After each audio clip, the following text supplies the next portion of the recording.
couple of issues this morning.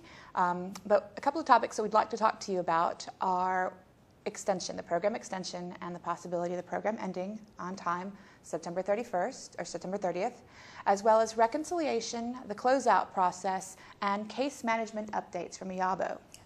Starting with the topic of extension, which I know is something that many of you have had questions about. You've emailed us, and we appreciate you contacting us and asking your questions. And we have been working with FEMA and OMB to try and get you information as quickly as possible. But as of yet, this is what we know. As you know, the program is scheduled to end September 30th this year. And we currently have approximately 4,000 families still receiving assistance. I have a better breakdown of that number, we'll probably get to in a second. But out of those 4,000 families, one of the things that we've been saying is that these are the hardest of the hardest families to assist. They are all hardship cases. The data that we've been receiving from ETO and case management has been instrumental in helping us make the case for these situations being the most dire and the hardest families to assist. So we thank you all for that.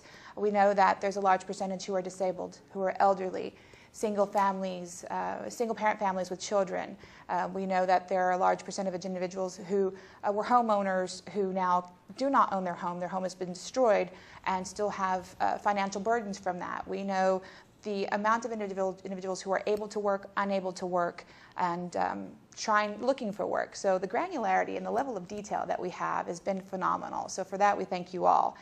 It's helped us make the case for this being a population who will continue to require assistance well beyond the program end. As we mentioned in the email that we sent out a couple of weeks ago about the state of the extension, the state of Louisiana has requested that we extend the program. In the letter, I don't recall exactly how long they requested an extension, but they did also make a request for conversion vouchers. Now, that is a topic that we've mentioned on previous broadcasts multiple times. It's something that we've been working very, very hard to try and request and make sure it gets put in our budget and we receive an allocation for. And though it has yet to happen, we are appreciative of the support of the state of Louisiana in asking for this and requesting this and continuing to champion how important those conversion vouchers are for these families. We have yet to hear a request for an extension from the state of Texas, and that, you know, we don't have any weight in any of those decisions when a state decides to request an extension or not, or when they decide to request conversion or additional assistance. That is solely upon the state's desire to do so. So while we do not have any other additional information on state requests, we do have some information on the end of program and FEMA's decision or OMB's decisions to potentially extend. One of the discussions that we've been having was regarding the end of program letters. Now, as we all know, HUD does not have the authority to extend the program, and HUD does not have the authority to bring families into the program during the disaster. The initial email about DHAP came from FEMA, and as such, we were in discussions with FEMA about how the end of program messaging would go out. And as it stands, it is not an email or a letter or a message that HUD will do alone. FEMA technically and legally has to end the program per our IAA and per the way that the program is set up. And once we receive documentation from them as to the end of program messaging, then HUD will follow up with our own messaging as to how we'll reach out to landlords and tenants. One of the things that we've been asking for is we've been asking that you please properly manage expectations, and we are thankful that you have been. I've gotten several calls from families and landlords who have directly called me to ask questions about the end of program and if what the PHA was saying was true. And because I know that these calls are taking place, it's obvious that you are all doing everything that you can to properly manage expectations, and we really thank you for that. So at this point, with the end of program being 43 days away, about 43 days away, FEMA's asked us for projections on what an extension could potentially look like. We have verbal confirmation that there will be some sort of an extension, but as of yet, we do not have an actual time frame of how long it will be. The time frames that we've heard from FEMA and OMB are anywhere from 2 months to potentially 6 months. Another big point to make is that OMB is supporting us in the request for conversion vouchers. Now, the request is something that we've had each time. It's something that we continue to make. But it does look, because every PHA has made every bit of effort to convert families into their program, you've made every bit of effort to find permanent housing, to scrub your list, to work with your families, and every family that's currently on the program, through the work that you've done with them, we will hopefully be able to say is it's a family that's still definitely in need, and we're still at 4,000. Through that, OMB has realized that, you know, assisting us in requesting the conversion vouchers is a good thing. So we thank them for their support. We may ask for additional information on the families because we may be asked for additional information on the families. But that is where we are. To recap, FEMA will be assisting us in sending out the end of program letters. That is not something you have to generate. It's not something that will be generated from HUD.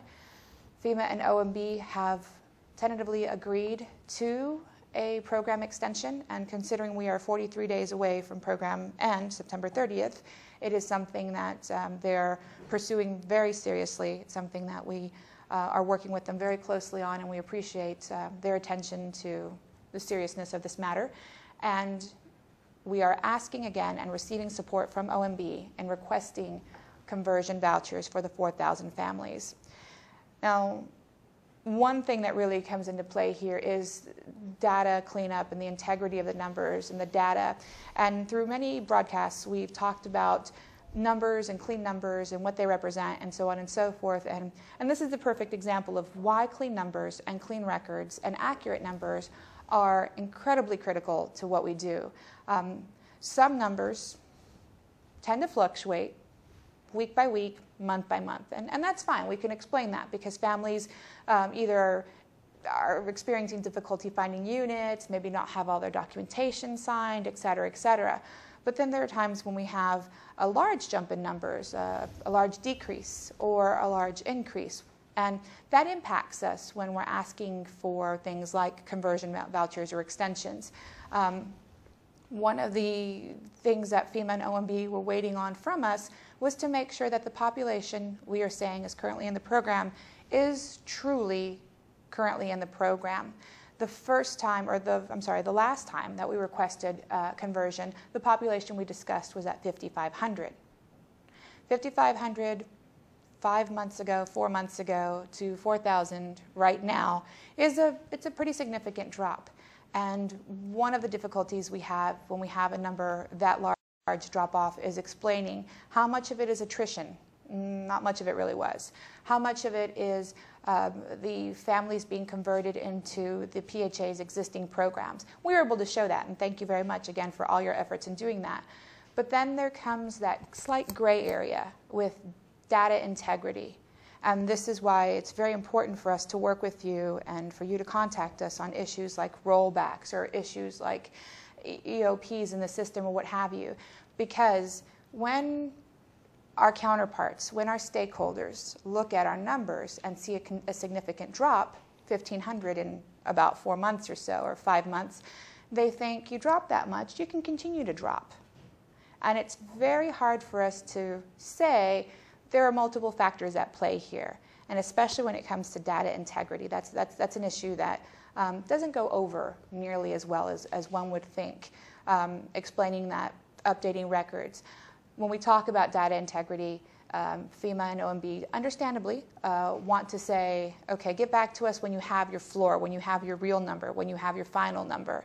And that's been the case with them right now, is making sure that the number we're talking about is our floor, the final, real, complete, actual number of the families who will hopefully be extended and converted.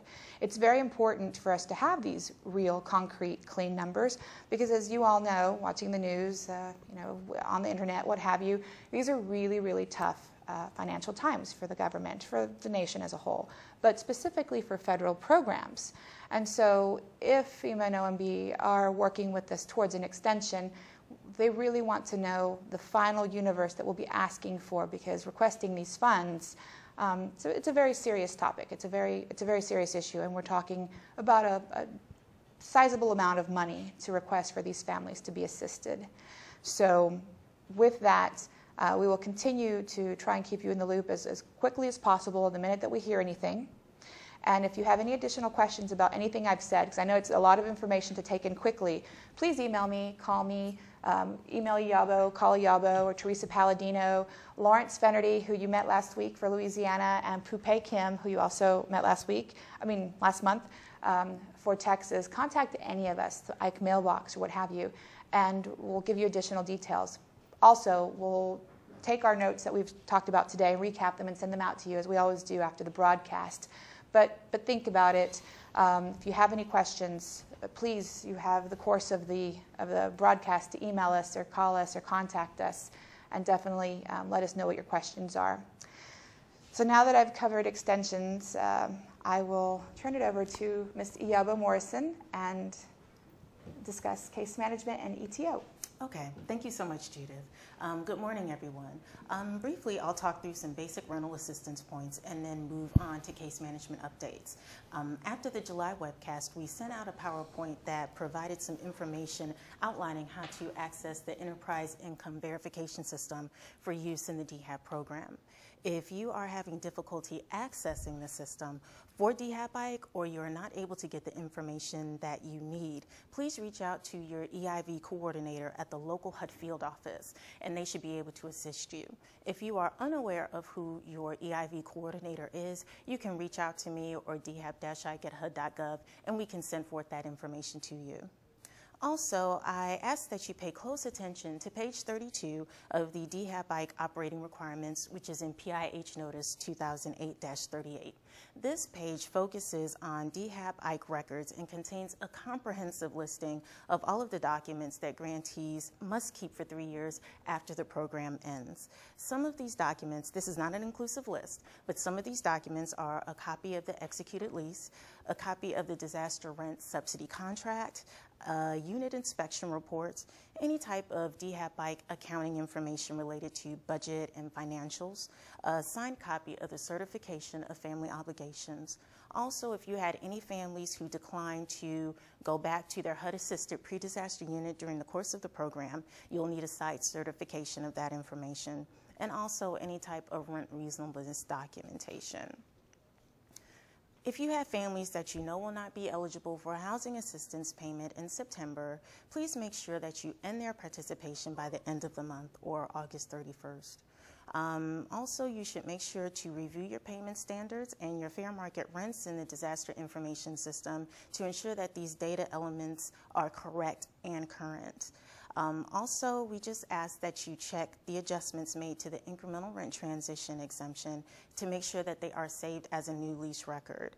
If you are in need of detailed instructions on how to engage in this task, you can send a request to dhap-ike@hud.gov and the instructions will be forwarded. Also, I believe after the webcast in February, Mr. Hickman had provided a detailed synopsis on how to take care of this, so those could be included in the notes. But if you want more one-on-one attention, you can reach out to Lawrence Fenerty or Pupe Kim, and they'll be able to walk you through the process. At this point, I'll get more into the case management. We hope that you were able to participate in the download training that we had this past Tuesday, which was a webinar. The training was designed to assist grantees in downloading case management data from the ETO database prior to the end of the program. If you have any additional questions regarding the download of program data, you can contact your Information Pathways technical assistance provider, and they should be able to assist you. As a courtesy, 2 additional webinars have been scheduled to assist with download of case management data. The dates of these trainings will be on August 30th as well as September 19th. So please participate if you were unable to do so this past week. And the times for the webinars will be coordinated in the near future, so we'll probably send out an email as well as your TA provider will reach out to you by phone to make you aware of this. If you hold the role of administrator in the ETO database, make sure that after a head of household is transferred from the administration screen to the direct service screen, that participant is also assigned to a case manager. The department is still in the process of reconciling missing dates of birth in the disaster information system. Since case managers have easier access to this information from participants, it's requested that grantees do their best to acquire this data and then submit it to DHAP-IC at HUD.gov so we can then input this information into the disaster information system. In order to identify participants who do have missing dates of birth, one is able to pull a custom report within the ETO database, and you will be able to get that information. And I know that many of you over the past couple of weeks have been harassed by staff to provide us with dates of birth for missing families. So for all of you all who have helped us with that already, thank you so very much. Make sure that all needs assessments clearly capture the needs identified by our participants in order to generate the appropriate tier level for the individual being assessed. Something else I ask is that you note the quality of the contact is just as important as the quantity or frequency of the contact you have with your DHAP families. This means that any efforts documented in ETO should provide an inclusive overview of what occurred during the specific contact had with the family. If you or your staff are aware of any duplicate records in ETO, please contact your InfoPad TA provider, and they will provide you instructions on how to best deal with this particular issue. Staff with access in the administration page to ETO have the ability to pull a report that will identify the level of effort input into the system by individual case managers. So this will allow you to identify by case manager to see their level of inputs and the activities they're engaging in terms of case management. To use this tool, please use the Staff Efforts, Assessments, and Referrals Landscape Report on the administration screen under Service Reports Other. Please ensure that case managers do not make any references to domestic violence within the ETO database. If you have any questions on how to document that type of information, you can reach out to your TA provider and they should be able to help you. Also, all IC heads of households need to have a final needs assessment logged into ETO prior to the end of the program. The final housing status should also be accounted for the head of household. If you have a head of household that has had their participation ended in DHAP but does not have a final housing status recorded in ETO, please do so as soon as possible. As always, ensure that referrals are followed up on every 30 days until a final resolution is reached. To complete this action, referrals can be updated through the View and Update Progress on Referrals link that is in the Direct Service screen in ETO. As the program winds down, make sure that documentation required by the Case Management Guidelines, which is PIH Notice 2008-45, is present in your hard files. The information that should be included in the hard file would be a signed copy of the release of information, a signed copy of the certification of family obligations, a signed copy of the individual development plan, and any service referral, service completion information on that family. While reviewing the above-mentioned case management required documents, make sure that all of these documents have the necessary signatures and are appropriately dated. Although the program is near, if any case management staff are in need of refresher training, you can always reach out to your Information Pathways contact, and they can set up a go-to meeting to provide you that information. For grantees who utilize contractors for the provision of case management services in DHAP-IC, please ensure that upon program end that all case management files are returned back to the housing agency of origin. We are very interested in your thoughts about the IC Case Management Database. On the DHAP-IC ETO homepage is a survey that is soliciting information from users about the database and the technical assistance provided. The only way the department will be able to make any types of improvements or changes with future case management programs is if you respond to the survey.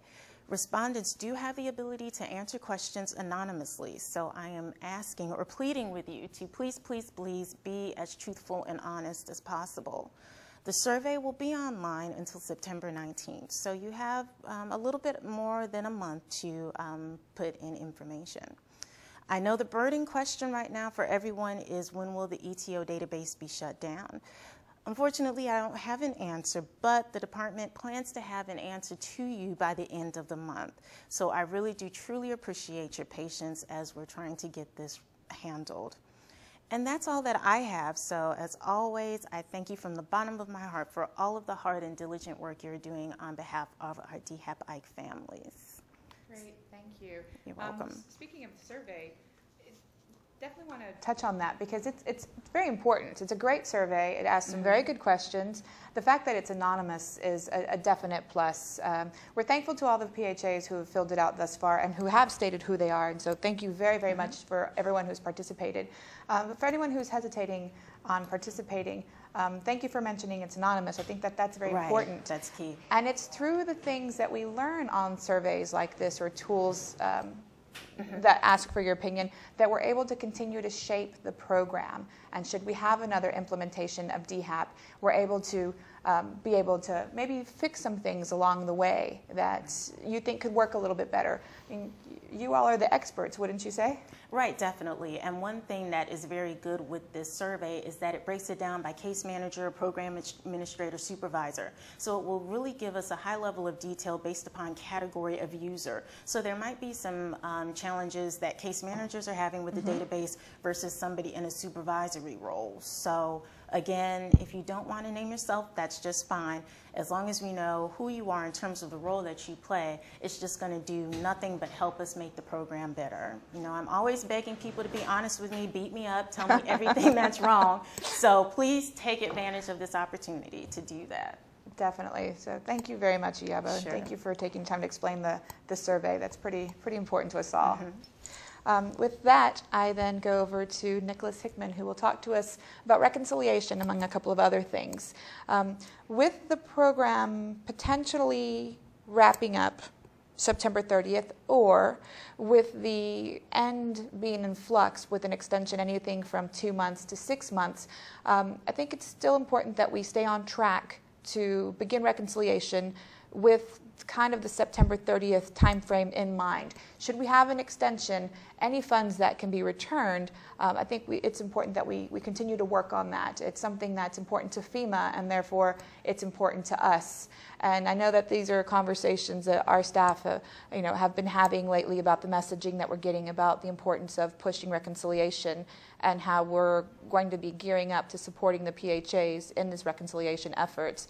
One of the things that we're incredibly thankful about is that you were part of the conversion and reconciliation and closeout of Katrina, so you bring all of that experience to this process now in IKE. So we're grateful to have you, and anything you can share with us is welcome. Sure, thank you so much. Good morning, everyone. As Judith mentioned, I will speak a little bit about the anticipated reconciliation and closeout of the program for DHAP-IKE, as well as a couple other items of recent for the DIS system. Coming in, the first being that DIS will undergo an upgrade to its software in September. DIS goes through 2 upgrades each year, one in the spring, one in the fall, and September is approaching. So there's a couple updates that are occurring. However, only one of them really affects or impacts the end user, the housing authorities, folks of you out there in the field, as well as here in HUD. And this is just a slight change to where you'll see the security and utility deposit fields on the lease record in an effort to consolidate the data in the system and to make the lease record as concise and synchronized as possible. Currently, the system shows 2 sets of security and utility deposit fields on the lease records. If it's lease record 1, it shows security and utility deposits at the top of the lease record. If it's lease records 2 and greater, it shows security and utility deposit in parentheses other leases, and that's at the bottom of the lease record. That slight difference between the 2 sets of data fields will be changed into be just one set of security and utility deposit data fields on the lease records, so that lease records 1, 2, 3, and to infinity, they will all show security and utility deposits at the top of the lease page, right underneath the rent-to-owner and the HAP total fields. This change will not impact the data that all of you have entered into the records. We are going through and have gone through a considerable amount of quality control testing around the data to ensure that the data is being transferred from the appropriate lease record in the field to the new field to ensure that that data stays consistent, especially as we've already HUD has already undergone reconciliation and closeout of the program funds around security and utility deposits. Next, I'd like to speak about the data validations that HUD pushes out each week to each housing authority, identifying any errors they may see in the lease records. HUD has seen a significant decrease in these data validations each week, and this is directly attributed to every housing authority's effort in fixing those records, and they truly appreciate the hard work and effort that you're doing to clean those records up, as Judith and Iabo mentioned previously. And lastly, and this centers around the reconciliation process. Again, as Judith and Iabo mentioned, as we are winding down with the program or anticipated under the program, the closeout and reconciliation of program funds, case files of this program begin to kick off. Typically, we see this process for the IKE is anticipated to begin prior to the actual end of the program and runs through a couple months after the program ends. This is to allow time for the housing authorities to work with any issues with the records, to fix any data errors and or records within their hard files at each housing authority. This process is typically very in-depth, and it's a review process not only of each DIS lease record, the funds that have been allocated and dispersed to your housing authority, funds that have been used and expensed by your housing authority to assist these families, as well as those hard file documentation about the family's history under the program. You'll see, similarly as some of the housing authorities you have worked with under Katrina and with the interim reconciliation for security deposits, utility deposits, and placement fees, you'll receive calculation files, what we call receipts, that are sent out to each housing authority describing the process of how these calculations are generated and how it describes the amount that either needs to be turned back to HUD for the program or how much more money or funds are being pushed back to your housing authority to ensure that you are made whole for the assistance you provided for the program. More detailed information about every step of the reconciliation process and the closeout of this program will be sent out to each housing authority for your attention and preparedness to close out the program. As Judith mentioned, we're all here to assist you, and especially in the closeout process, more attention detail will be available to work with you in ensuring that your files and records are up to date and accurately reflect the assistance you provided for each family in the program.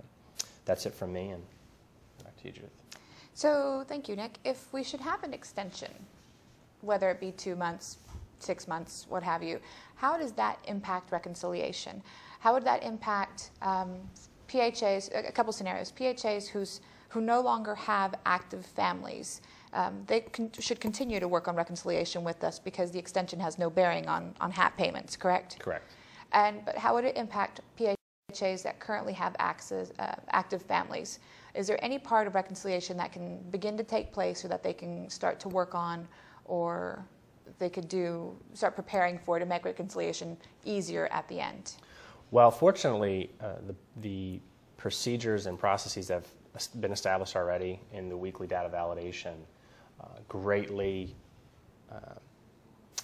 advantages this efficiency of getting through the reconciliation process by simply just making sure that if you receive these records each week and you fix those records in DIS, that will line up at least the DIS end of the reconciliation process more true to the case file that you have at your housing authority. However, there is a second component, and that is the VMS entries. The VMS system is used as it relates to expenditures that your housing authority has reported related to this program. However, as you know, that only relates to HAP payments, security and utility payments, and I believe that's it, because the other fees, admin fees, placement fees, and case management fees, are based on the number of families served and percentage of HAP, which is reported in VMS.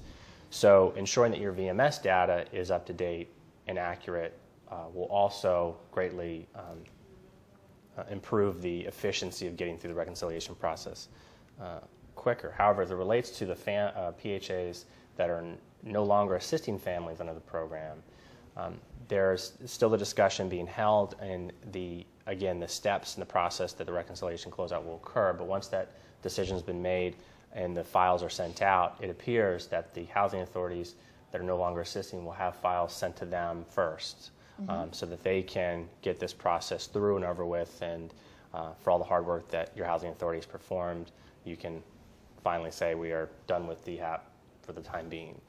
As it relates to the housing authorities that are still assisting families, the reconciliation process may work in tandem.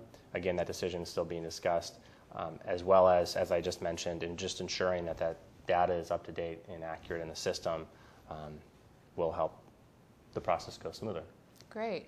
So I agree. Thank you all for validating your data and working with Nick and the team to make sure that the information that we have on you is correct. That's an added benefit. Not only are we making sure that the records are correct, but it's assisting during reconciliation. That's great. Yes. That should hopefully make it a lot easier. But should you have any questions about reconciliation, please contact Nick, contact the DHAP Ike mailbox, contact any of us, and we will be happy to elaborate or explain anything. And thank you for clarifying how it impacts active families versus not. I know reconciliation means different things to different parts of the program or to different end users or what have you, as does closeouts. And I think closeout is also something pretty important to talk about, because it would mean something different from the case management perspective as it would from the rental side of the house perspective. When we say closeout, there tends to be this logic that it's pretty simple. It's putting the files together and then closing out. I've heard it from different avenues that it's the easiest one and we can start actually releasing staff and downsizing. I would actually like to differ on that, because from our experience from Katrina, from the closeout of Katrina, it's actually pretty labor intensive. And I think, again, I'm really thankful that you are part of our team now, because you were a big part of closeout and reconciliation with Katrina, so you bring that experience to the table. I think one of the misconceptions about closeout is that it's a time when we can start condensing and downsizing the program. And we're not the only ones that hear this. It's a misconception that our outside stakeholders also have, because again, closeout's a term that means different things to different people.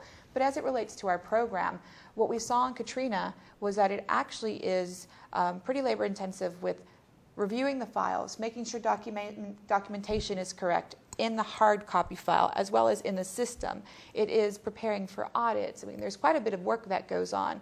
And so with that in mind, I definitely look to you for any advice or tips or suggestions you have for the PHAs, because while Katrina was going on, Ike was still functioning at a pretty frantic pace. So most of us working Ike weren't privy to what was going on with Katrina. So we didn't actually get to see what happened behind the scenes at the closeout of Katrina, because a lot of our PHAs were knee deep in Ike. So is there anything you can tell us about closeout, and anything that I have missed about how labor intense it is, or what goes into it?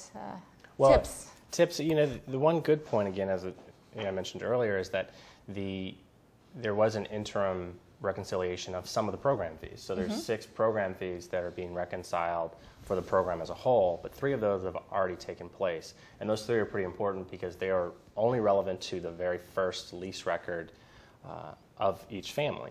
So, and those are the first lease records.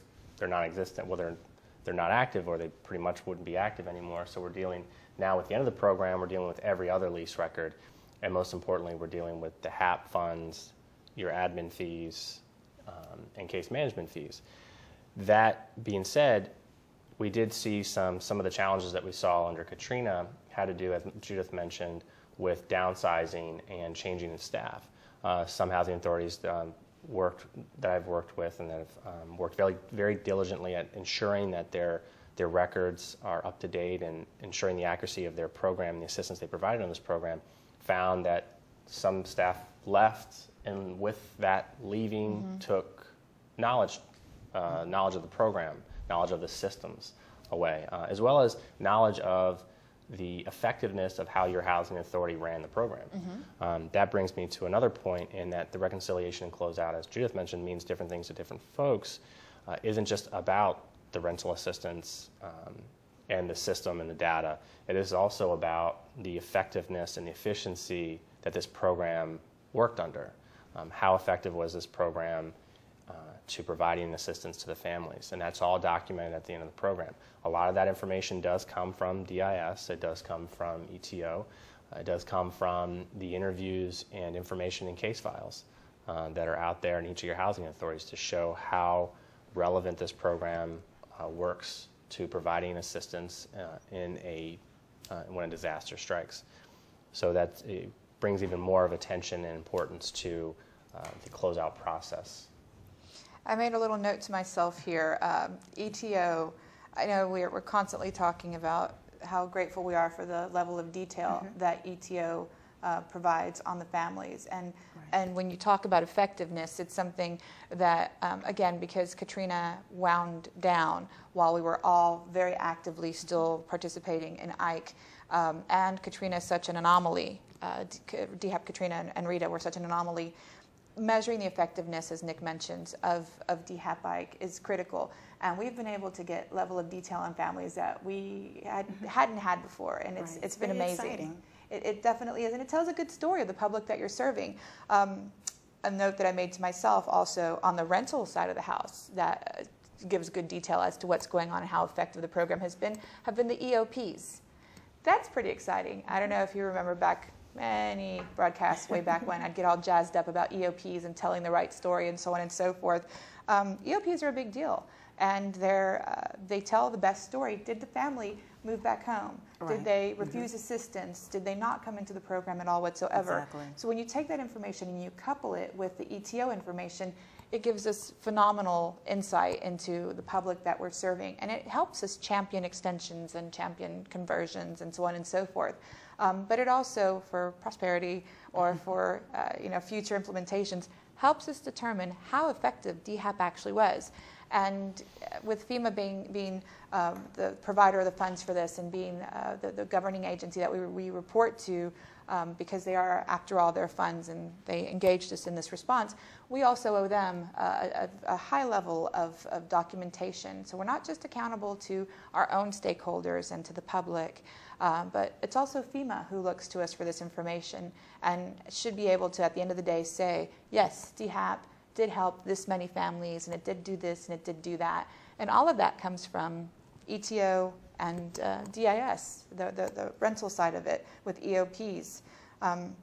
ETO closeouts to measure effectiveness of the program. And I know Nick gave us a pretty good indication, a very good indication of what it looks like on our end. What does closeout mean to case management? I know it's very fluid still. And I know the looming potential extension also makes it a little bit harder to define. Right, and I think this one thing that I can say would be a limitation on the case management side is that ETO will not be up and running. Once the program will be over, the database will be shut down, so you won't be able to have access to information and to be able to download information or put your inputs. So one thing that I'm often saying is try to be timely with your inputs, try to make sure your information is up to date, because once the database is gone, it's gone, and you just won't have access to it. So of course there's the database, but as well we talk about the hard copies or the hard files. And one of the things that I made mention of was that we really wanted to make sure that with releases of information, certification of family obligations, you have the correct dates on them. You want to have the correct signatures. I've been to some agencies where sometimes the signature might have been a little sketchy, or there wasn't a date, or the PHA themselves didn't put a signature on it. And when the Inspector General might come in, they would say that's a null and void document. So one thing in terms of being proactive with closeout on the case management side is to really start perusing those documents and making sure that everything is the way that it should be. We designed the program to be paperless, but you know, there's only a certain degree that can be paperless, but there are those certain hard copy file or hard copy documents that we do want. Also with the dates of birth, although that's, you know, kind of on the DIS side, that's something else that's very important. We want to make sure that we have those appropriate dates of birth because we want information in DIS to match with ETO. And so, of course, DIS is the database of record, but as case managers, you all have a unique opportunity in that you speak with the families on a basis of regularity where sometimes the housing counselor might not. So you have the ability to reach out on the phone, to reach out to the family directly, and to get a lot of the information that might be pertinent to DIS, but you as a case manager are able to get. So again, I just say be as proactive as possible. I know other people have reached out to me. As I was talking about with the domestic violence, we want to make sure that if we have families who are part of the DHAP program that might go into other HUD programs, that would be protected information under the Violence Against Women Act. So we want to make sure that information in the ETO database doesn't include domestic violence information. So we will do a scrub of that data, but if you're aware of a client that you might have and you put something in there, there are means to correct that or to make changes to those efforts. So those are just some of the things to be thinking about. But I guess in terms of closeout, once the system is shut down, you don't have access to it. So you need to do all that you can on the front end because I know after Katrina, some people were calling and asking, okay, can you get me my data? Sorry. If you all remember, I was emailing you week after week, day after day. I'm sure you said, Ms. Morrison, I'm tired of you harassing me. But I wanted it to be clear that once it's shut down, you don't have access to it again. So those are some of the things in terms of closeout on the case management side. And it's really important to remember that start getting that data together because once it's shut down, we don't have access to it. And this will be important because just as we did with Katrina, the after action report or the bond book, we will have the same efforts for DHAP Ike and Gustav.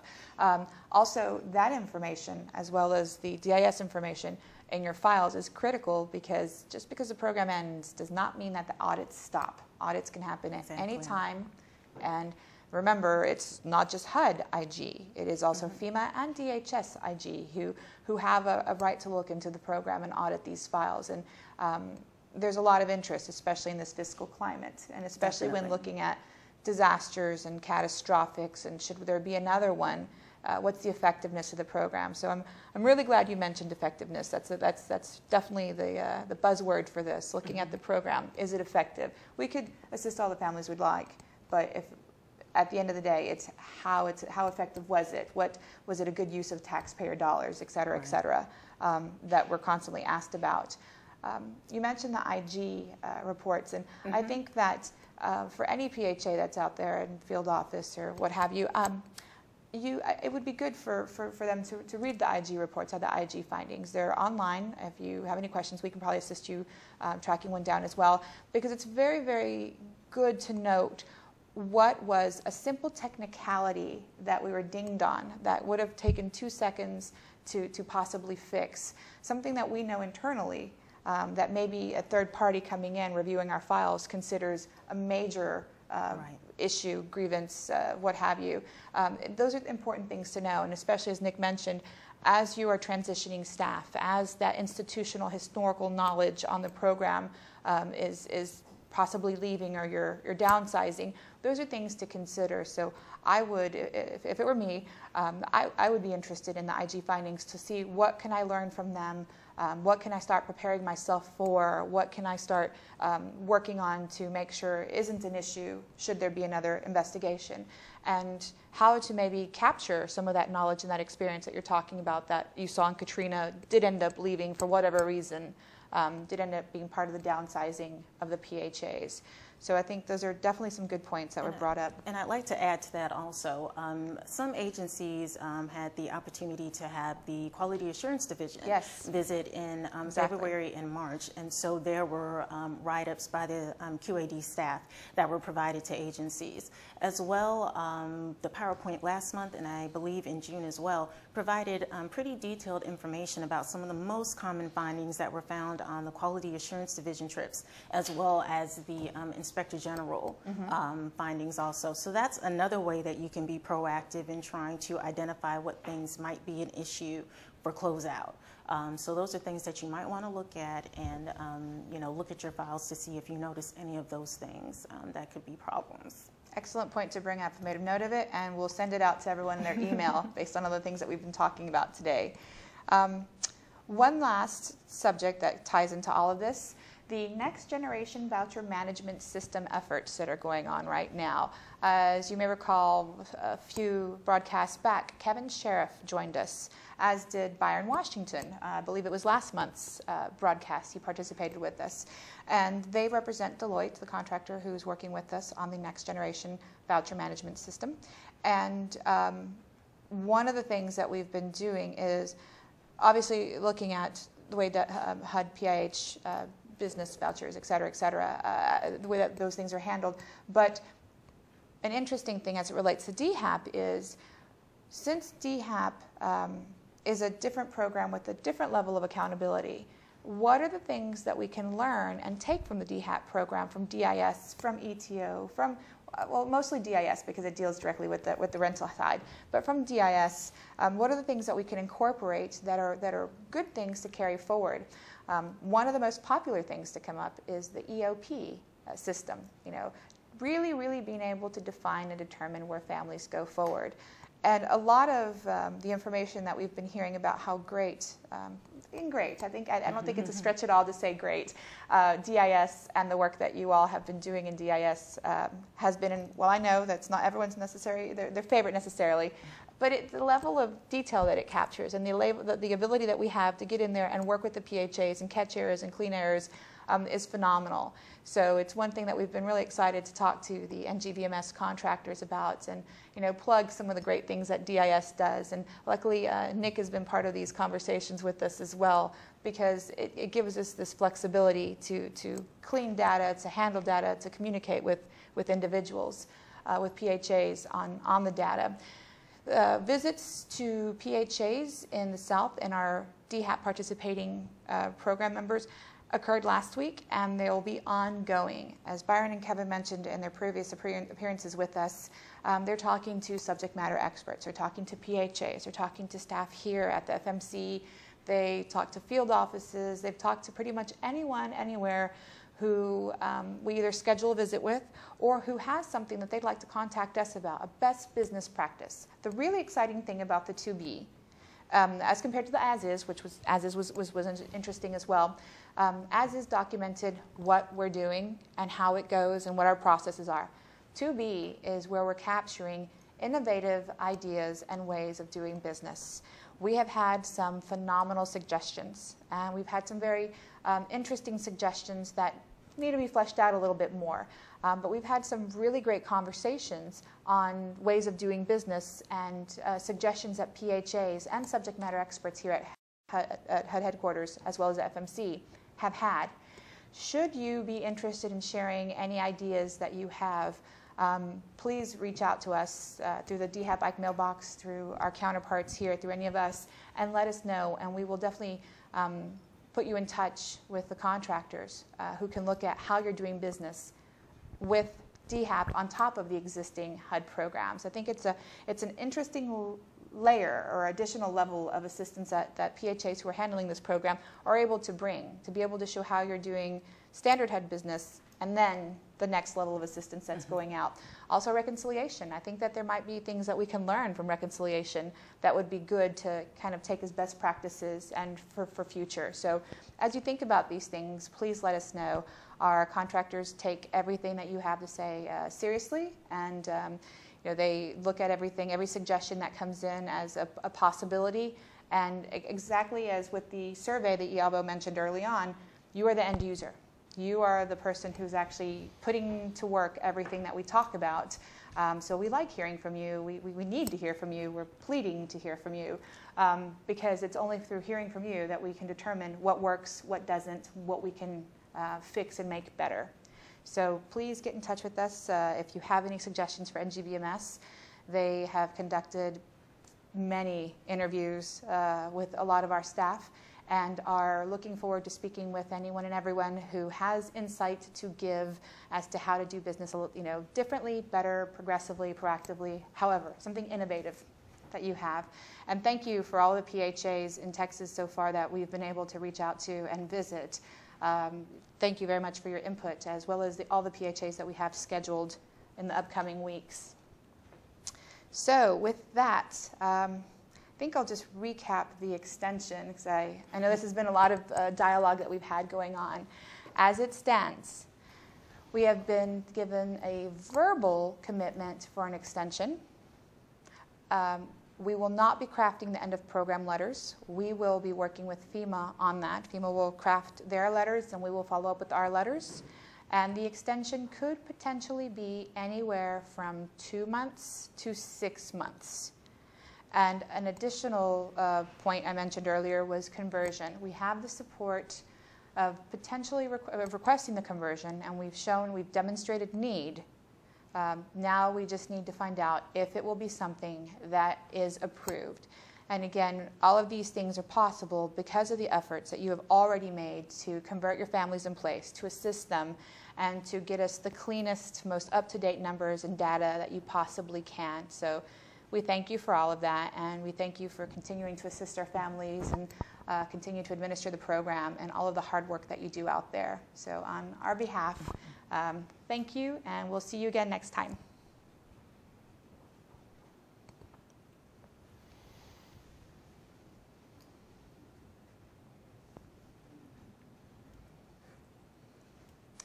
So I've made all my little notes here.